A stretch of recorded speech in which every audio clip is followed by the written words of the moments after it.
Shalom. Haleluya, puji nama Tuhan kita bisa berkumpul di tempat ini Bapak Ibu Saudara yang terkasih di dalam Tuhan. Biarlah setiap kita boleh merindukan Tuhan lebih lagi, amin.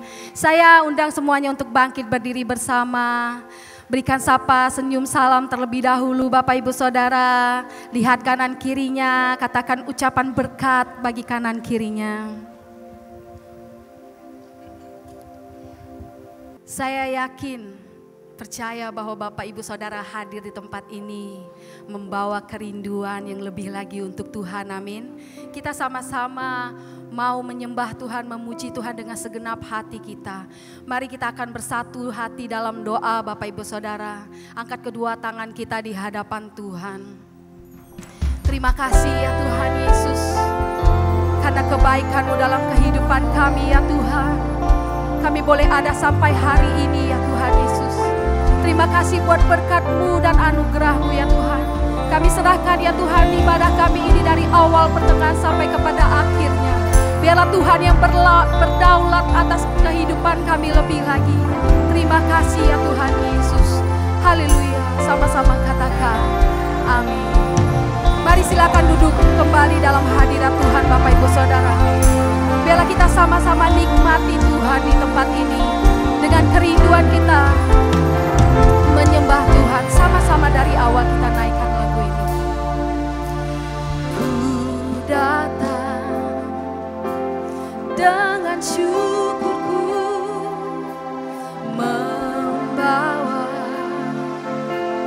kerinduanku, Yesus. Ingin ku menyenangkan.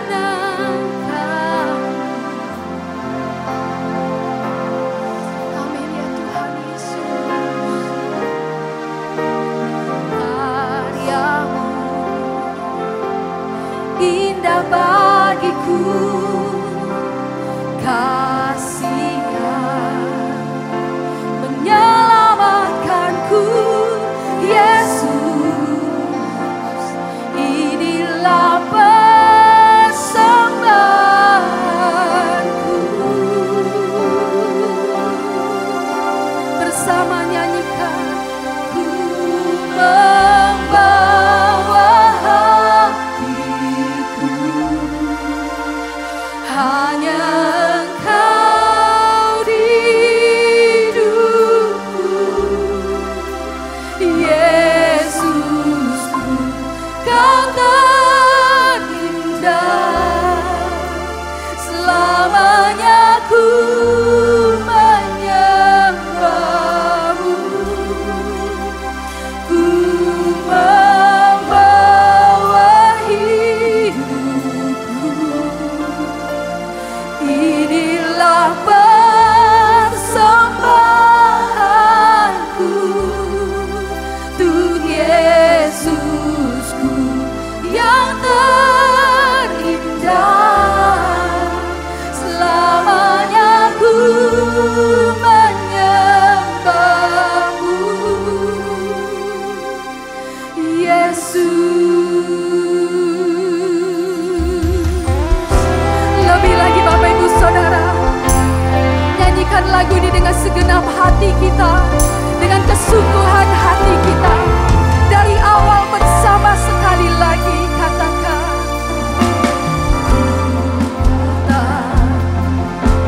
dengan syukurku, membawa kerinduanku, Yesus. Ingin ku menyenangkan-Mu.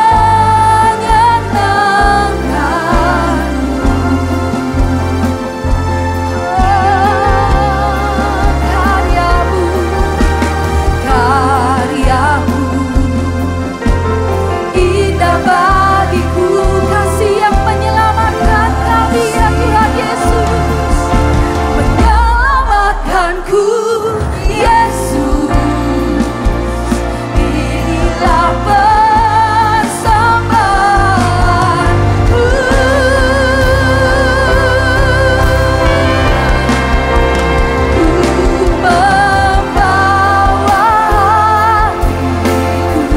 bersama Bapak Ibu Saudara, bawa hati kita di hadapan Tuhan sebagai persembahan.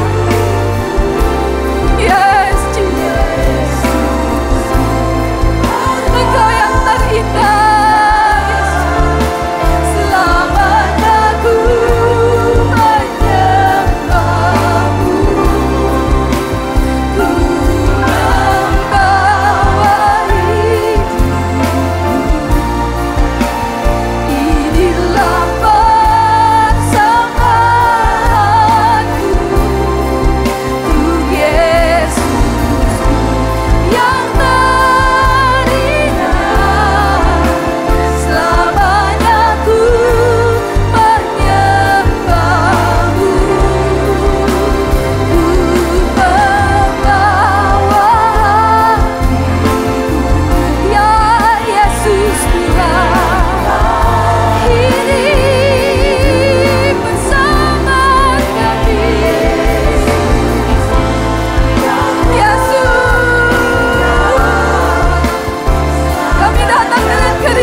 korban pujian, korban syukurmu di hadapan Tuhan saat ini. Yang terbaik yang dapat Engkau berikan bagi Tuhan. Oh Yesus, ini kami anak-anak-Mu ya Tuhan. Kami berseru di hadapan-Mu.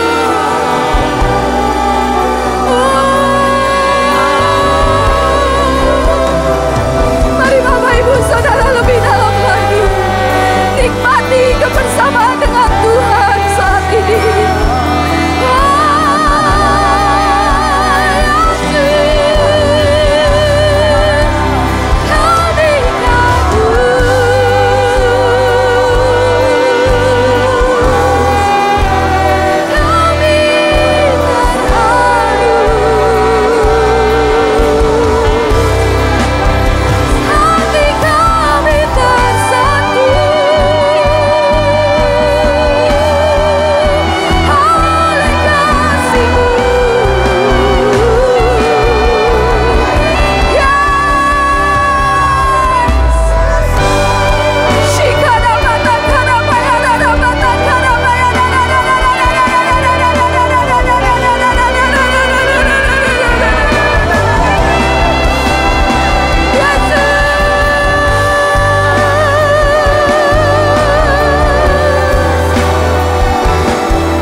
Terus nikmati Tuhan, terus nikmati hadirat-Nya Bapak Ibu Saudara. Jangan cepat-cepat keluar.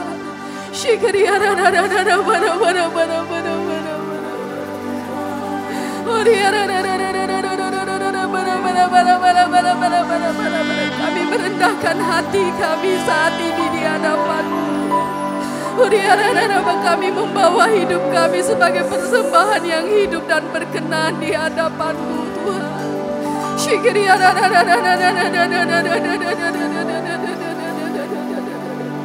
Yes, terus Bapak Ibu Saudara terus.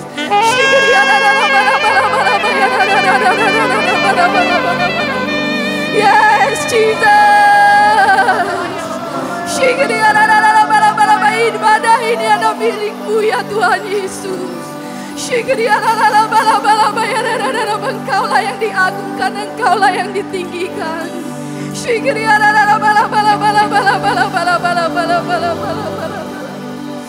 Oh Yesus, Yesus.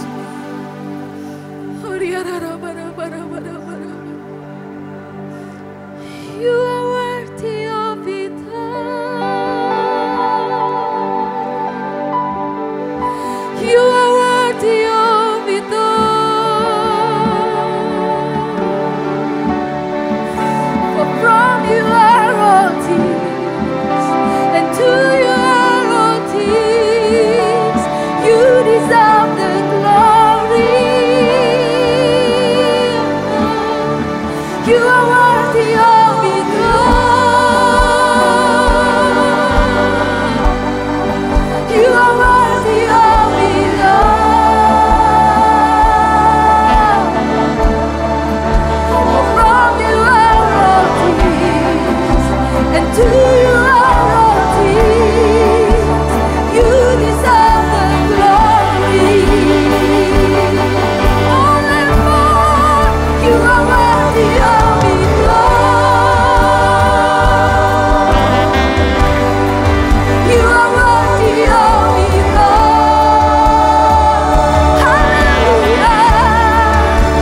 namamu ya Tuhan Yesus. Hanya di dalam nama Tuhan Yesus yang siap bersuka cita, sama-sama katakan amin. Saudara, yes. Berikan tos kanan kirinya Bapak Ibu Saudara. Katakan kita menang di dalam Yesus Kristus. Sama-sama bertepuk tangan di atas kepala kita.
Shalom semuanya.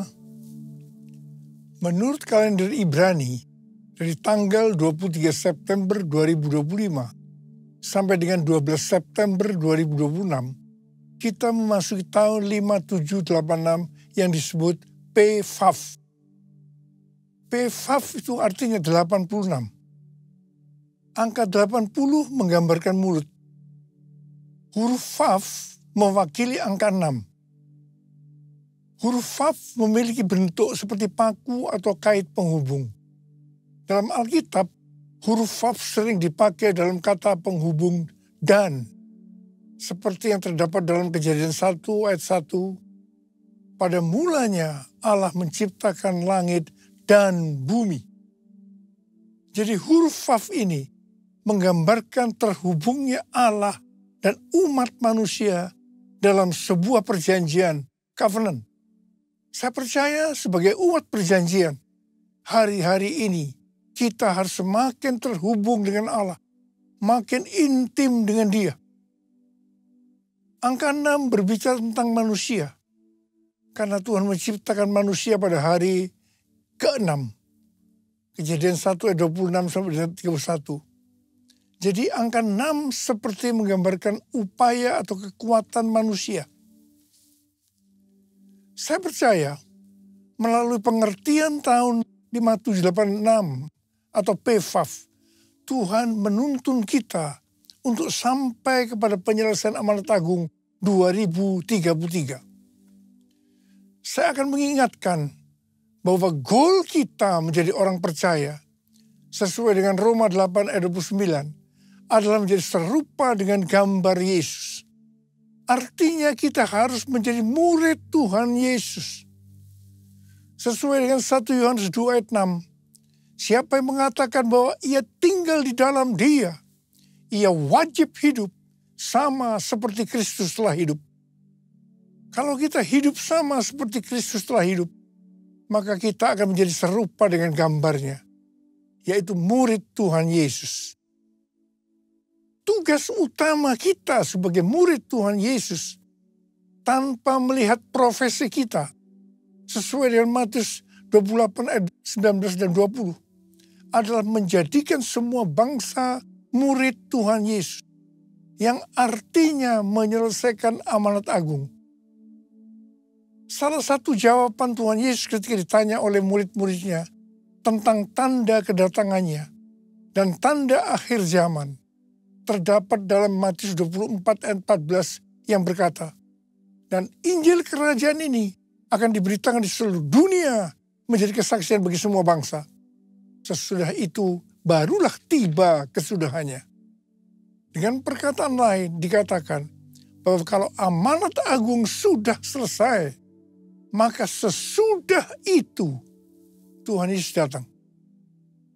Kata sesudah itu artinya tidak ada yang tahu kapan. Bisa 1 hari, 1 minggu, 1 bulan, 1 tahun, atau beberapa tahun. Yang jelas tidak akan lama. Sebab Tuhan Yesus berkata, aku datang segera. Jadi kalau Tuhan Yesus berbicara kepada banyak organisasi dan aliran kekristenan yang mereka yakin bahwa goal untuk menyelesaikan amanat agung tahun 2033, itu tidak berarti bahwa Tuhan Yesus pasti datang tahun 2033. Itu tidak alkitabiah. Tetapi kalau dikatakan tahun 2033 itu Tuhan Yesus bisa datang, itu alkitabiah. Sebab kedatangannya bisa sewaktu-waktu. Yang jelas Tuhan Yesus berpesan sangat kuat kepada kita. Waktu kedatangannya sudah sangat dekat. Kita harus makin sungguh-sungguh dengan Dia. Hosana, Hosana, datang Tuhan Yesus. Hosana, Hosana, ku merindukanmu.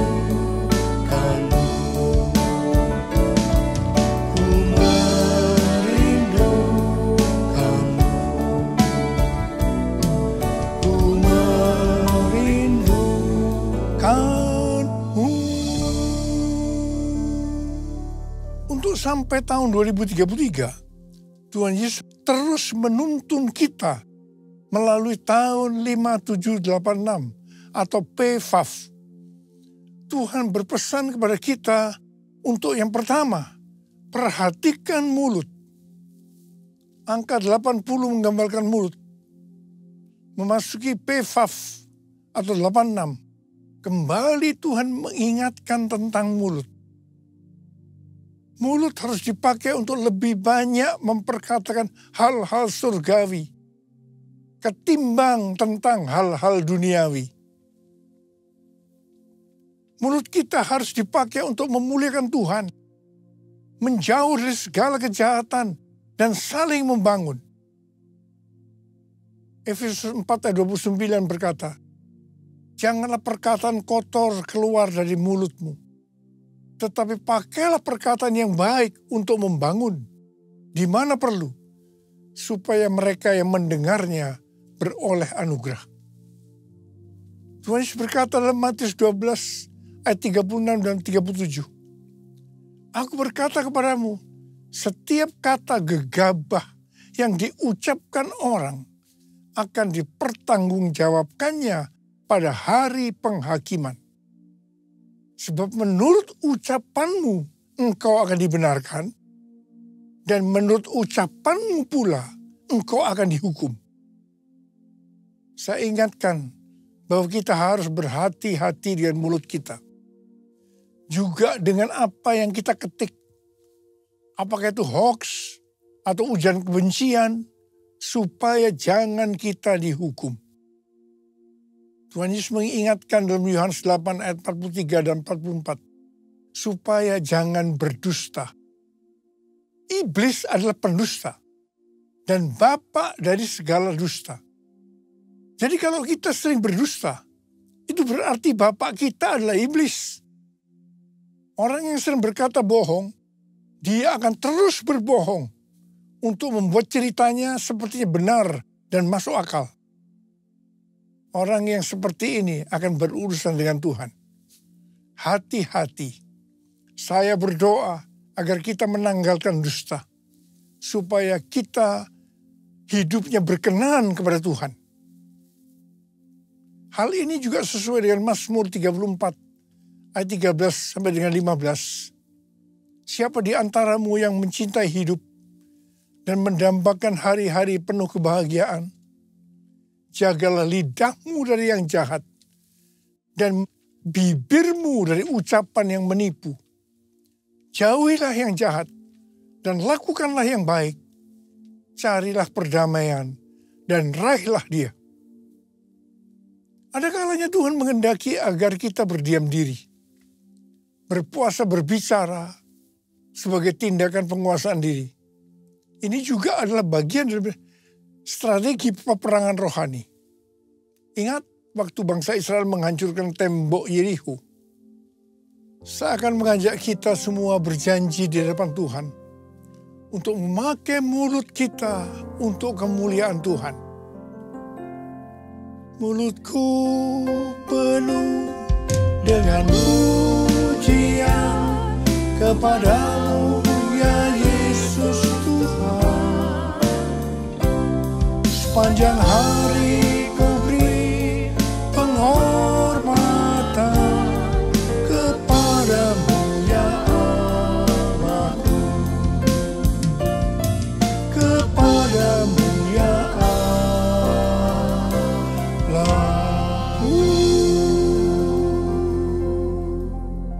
Huruf Faf yang mewakili angka 6 memiliki bentuk seperti paku atau kait penghubung. Huruf Faf ini menggambarkan terhubungnya Allah dengan umat manusia melalui Tuhan Yesus Kristus. Jadi supaya manusia terhubung dengan Allah, artinya manusia mendapatkan keselamatan, Tuhan Yesus harus mati dengan penderitaan yang luar biasa. Betapa baiknya Tuhan Yesus. 1 Korintus 6 ayat 19 dan 20 berkata, atau tidak tahukah kamu bahwa tubuh kamu semua adalah bait Roh Kudus yang tinggal di dalam kamu, roh yang kamu peroleh dari Allah, dan bahwa kamu bukan milik kamu sendiri, sebab kamu telah dibeli dan harganya telah lunas dibayar. Karena itu muliakanlah Allah dengan tubuhmu. Keselamatan yang kita peroleh adalah karena kasih karunia Allah, bukan karena perbuatan baik kita yang kita responi dengan kita beriman kepadanya. Pada saat kita percaya kepada Tuhan Yesus sebagai Tuhan dan Juru Selamat kita, maka Roh Kudus masuk ke dalam hati kita. Harap diperhatikan, tubuh kita ini bukan milik kita sendiri. Tubuh ini miliknya Tuhan Yesus. Karena Tuhan Yesus telah membeli kita dari penguasa kita yang lama, yaitu iblis. Tuhan Yesus membeli kita dengan darahnya, dengan nyawanya, dan harganya telah lunas dibayar. Tuhan Yesus membeli kita dari tuan kita yang lama, dengan harga yang sangat mahal, yaitu dengan darahnya, nyawanya. Dan keselamatan yang Tuhan Yesus sediakan bagi kita diberikan secara cuma-cuma. Melalui kasih karunia. Bukan karena perbuatan baik kita, asal kita beriman kepadanya. Menerima Yesus sebagai Tuhan dan Juru Selamat kita. Tuhan Yesus berpesan, muliakanlah Allah dengan tubuh. Jangan ada yang berkata, mulut-mulut saya sendiri, tangan-tangan saya sendiri, uang-uang saya sendiri. Saya bisa mempergunakan semua sesuai kemauan saya sendiri. Ini tidak benar.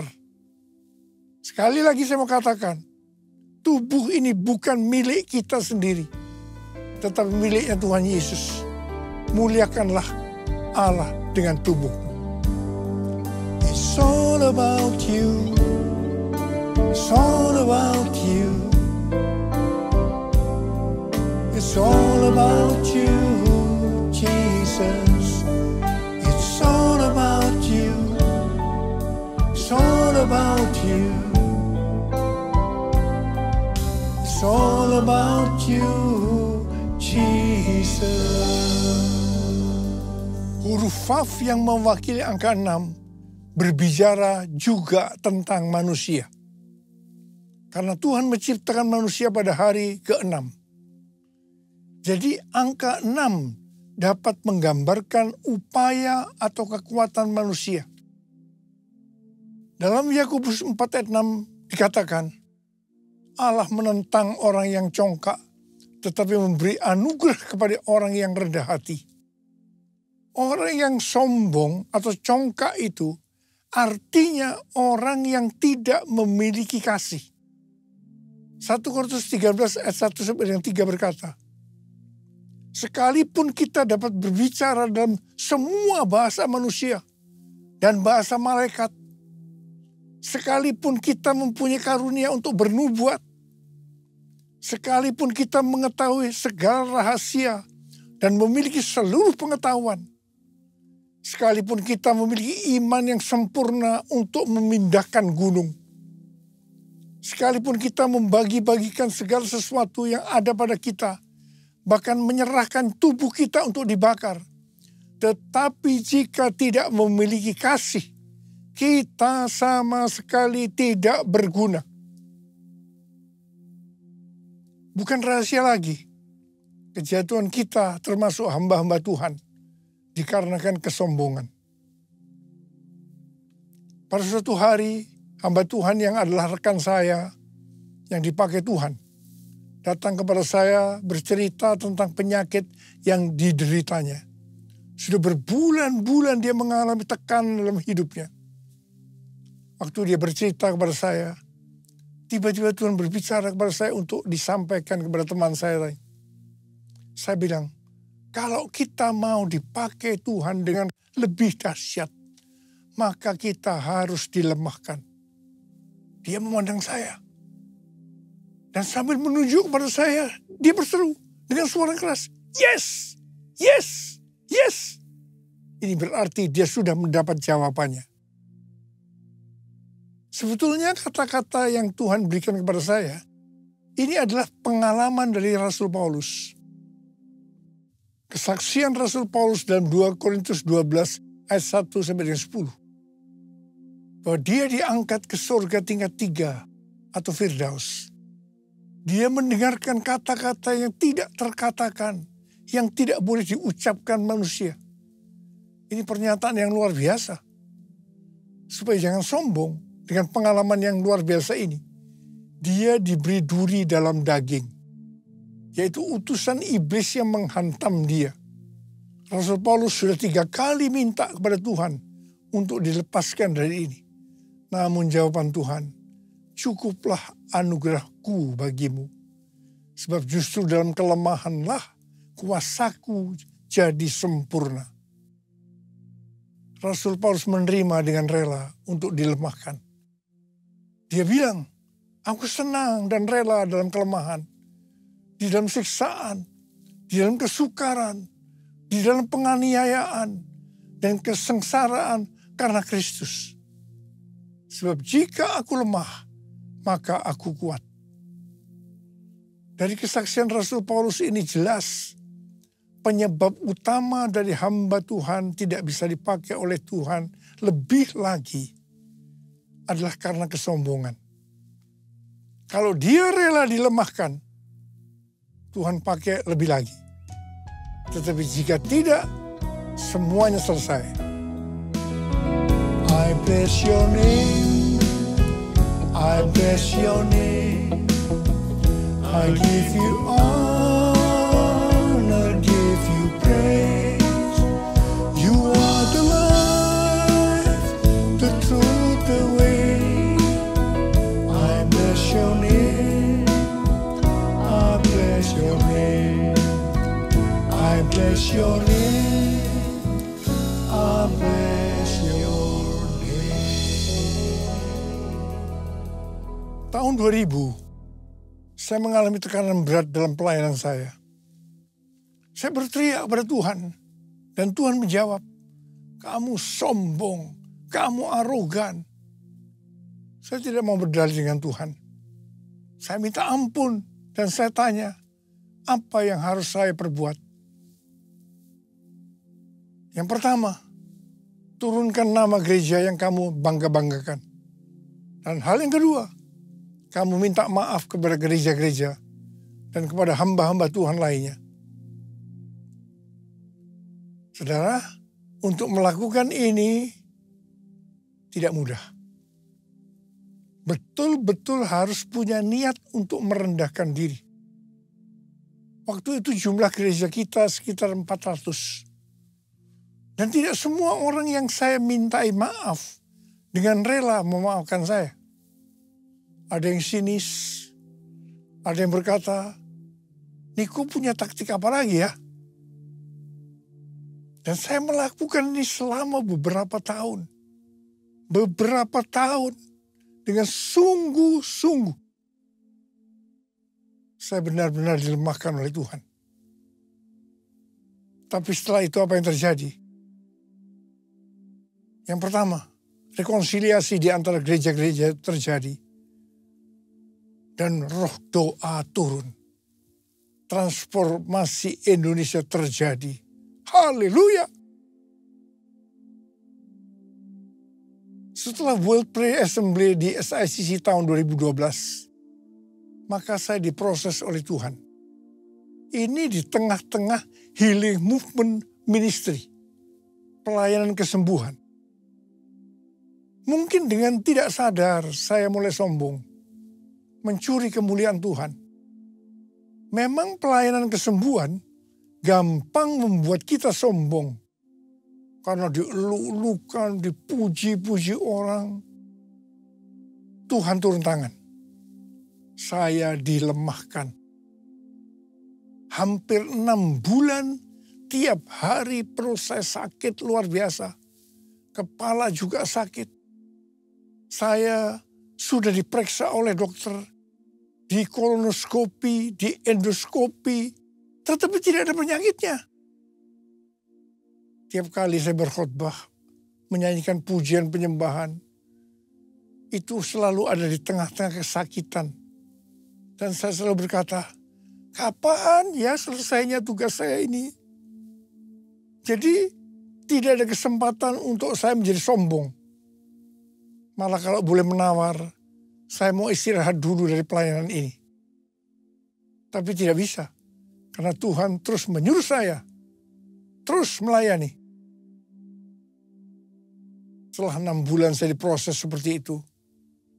Pada tahun 2013 saya disuruh Tuhan untuk mendeklarasikan Pentakosta ketiga. Haleluya.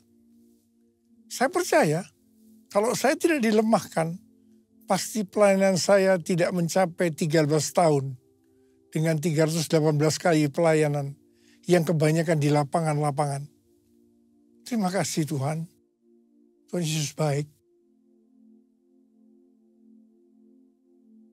Pada tahun-tahun terakhir ini, pelayanan saya banyak untuk global.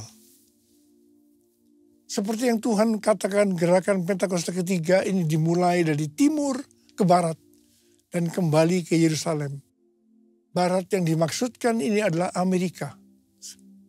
Dari Amerika terus bergerak ke seluruh dunia. Tahun 2017, saya diperkenankan oleh Tuhan untuk berdoa di tempat doa yang namanya Capitol Hill di Washington DC. Ini seperti gedung DPR, MPR-nya di Indonesia. Capitol Hill ini tempat yang unik. Karena setiap kali Presiden Amerika yang terpilih pada saat pelantikannya, tempatnya di balkon di Capitol Building. Untuk menuju balkon itu harus melewati tempat doa Capitol Hill ini. Dengan dipimpin oleh istri senator senior, kami 8 orang diperkenankan berdoa. Pada saat berdoa, Ibu Christina Fargnimela mendapat penglihatan. Dia melihat ada kapal pesiar yang besar. Dan dia melihat di pantai ada saya pakai dasi kupu. Tetapi yang menarik, Ibu Christina melihat saya sangat kecil. Jadi kalau saya mengarahkan tangan saya ke kapal itu untuk ke kanan, maka kapal itu akan ke kanan. Kalau saya mengarahkan untuk ke kiri, maka kapal itu ke kiri. Tuhan memberi pengertian bahwa kapal itu berbicara tentang Amerika. Saya diberi tugas untuk mengarahkan Amerika untuk kebangunan rohani. Saya diperkenankan mengarahkan arah kapal itu selama saya kecil. Dengan berjalannya waktu, saya tidak sadar Niko yang kecil tadi berubah menjadi besar. Saya tidak sadar karena diberi pengertian kalau saya terkenal besar, orang akan lebih mudah menerima arahan saya. Sebagai informasi, saya diberi penghargaan dalam tanda petik lewat Amerika, jumlahnya 11 macam penghargaan. Saya mungkin tidak sadar bahwa ini membuat saya, kepalanya ikut jadi besar. Penghargaannya tidak salah.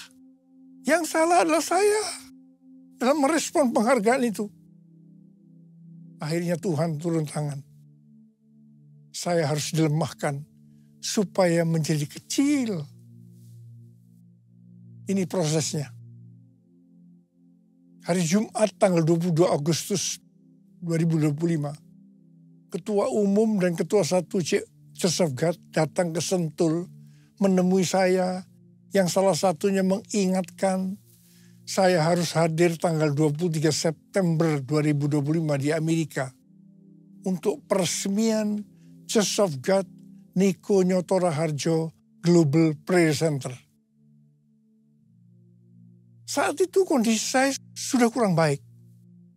Hari Sabtu tanggal 23 Agustus 2025, saya lemas dan jatuh disebabkan karena NaCl atau garam natrium saya rendah. Saya masuk rumah sakit, tetapi puji Tuhan, karena kemurahan Tuhan, saya tidak mengalami cedera. Tindakan saya yang pertama, saya datang kepada Tuhan. Minta ampun. Dan kemudian saya minta, mohon tuntunan Tuhan. Dan ini tuntunan Tuhan pada saya waktu itu. Yang pertama, saya disuruh membatalkan ke Amerika. Yang kedua, saya disuruh menurunkan nama Niko Nyoto Raharjo di Global Praise Center Church of God. Karena itu akan mencuri kemuliaan Tuhan. Dan yang ketiga, saya juga disuruh membatalkan pelayanan-pelayanan besar lainnya. Saya bilang sama Tuhan, Bapak, saya akan taat. Ampuni hamba-Mu ini yang tidak peka. Biar hamba-Mu kembali jadi kecil. Dan Engkau yang bertambah besar. Dan Engkau izinkan hamba-Mu ini sampai tahun 2033. Bapak, kami bersama-sama mau angkat tangan di hadapan-Mu. Yang pertama-tama ampuni hamba-Mu, Abah.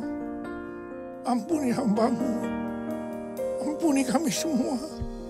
Tuhan, terima kasih. Terima kasih. Terima kasih.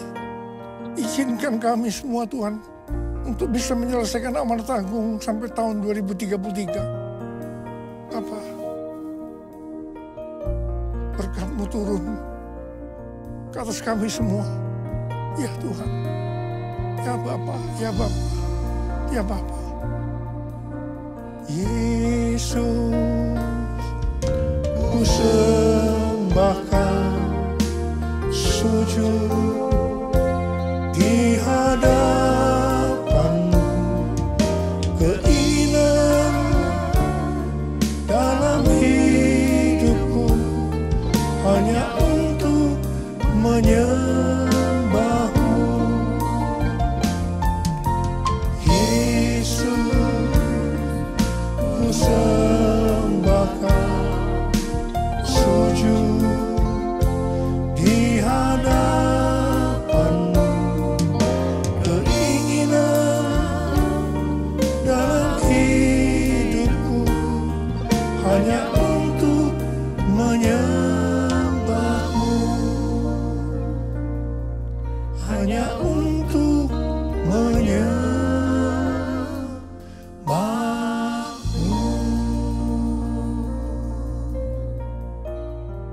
Terima kasih, Abah. Terima kasih. Terima kasih. Dalam nama Yesus.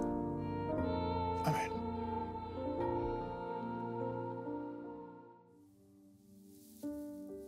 Kita akan masuk dalam perjamuan kudus. Kita akan mengingat ayat ini. Sebab setiap kali kamu makan roti ini dan minum cawan ini, kamu memberitakan kematian Tuhan sampai Ia datang. Perjamuan kudus adalah perjamuan Tuhan Yesus sendiri. Setiap kali kita masuk dalam perjamuan kudus, Tuhan Yesus selalu berkata, biarlah ini menjadi peringatan akan aku. Karena itu mari, arahkan hati kita kepada kebaikan Tuhan. Kita akan mengingat kebaikan Tuhan. Supaya kita lebih mengasihi Tuhan Yesus. Supaya kita lebih mengasihi satu dengan yang lain. Mari tundukkan kepala.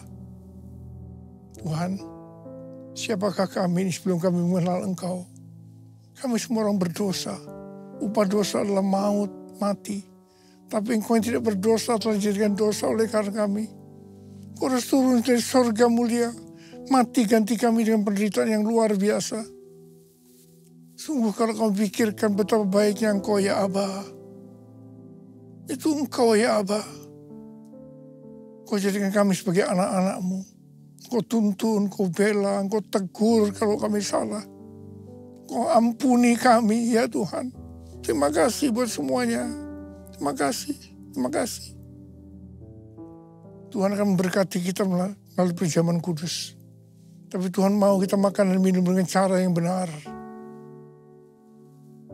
Karena itu kita harus introspeksi. Mari lihat sekali lagi. Kita akan lihat keadaan diri kita masing-masing. Kalau ada dosa yang Tuhan ingat, kita langsung datang. Minta ampun. Minta ampun. Supaya diberkati oleh Tuhan. Ampuni kami Tuhan. Ampuni. Makasih Abah. Kami akan masuk dalam perjamuan kudus dengan hati yang penuh ucapan syukur. Dalam nama Yesus kami berdoa. Amin. Mari. Angkat roti di tangan kanan kita tinggi-tinggi. Sebab apa yang telah kuteruskan kepadamu telah aku terima dari Tuhan. Yaitu bahwa Tuhan Yesus pada malam waktu ia diserahkan mengambil roti. Dan sesudah itu ia mengucap syukur atasnya. Ia memecah-mecahkannya dan berkata, inilah tubuhku yang diserahkan bagi kamu. Perbuatlah ini menjadi peringatan akan aku. Saudara kasih Tuhan, bukankah roti yang kita pecah-pecahkan ini adalah persekutuan kita dengan tubuh Kristus? Mari kita makan dalam nama Yesus.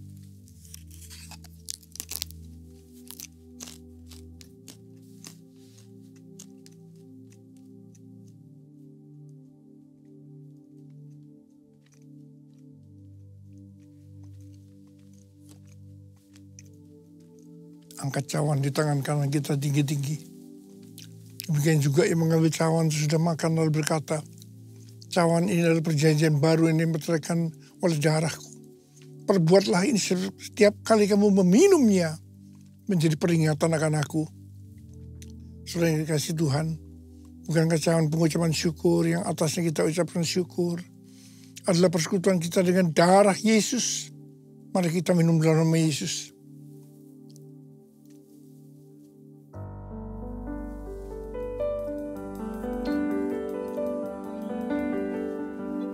Ucapan syukur dan terima kasih dengan suara. Jangan diam. Tuhan terima kasih ya Tuhan. Tuhan terima kasih ya Tuhan. Terima kasih ya Tuhan. Terima kasih. Urialala makana mayarala wala wala wala. Urialala wala wala wala wala wala wala wala wala. Yesus. Yesus, Yesus, Yesus, Yesus, Yesus, Yesus, Yesus. Oh, bala bala bala bala bala bala bala bala bala. Mari bala bala bala bala bala. Terima kasih Yesusku, terima kasih Yesusku.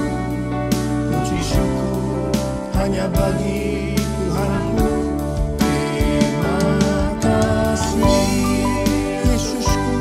Terima kasih Yesusku, puji syukur hanya bagi Tuhanku. Terima kasih Yesusku, terima kasih Yesusku, puji syukur hanya bagi Tuhanku. Terima kasih Yesusku, terima kasih Yesusku, puji syukur hanya bagi Tuhanku.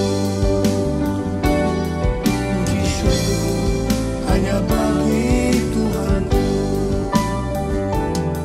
Puji syukur hanya bagi Tuhanku.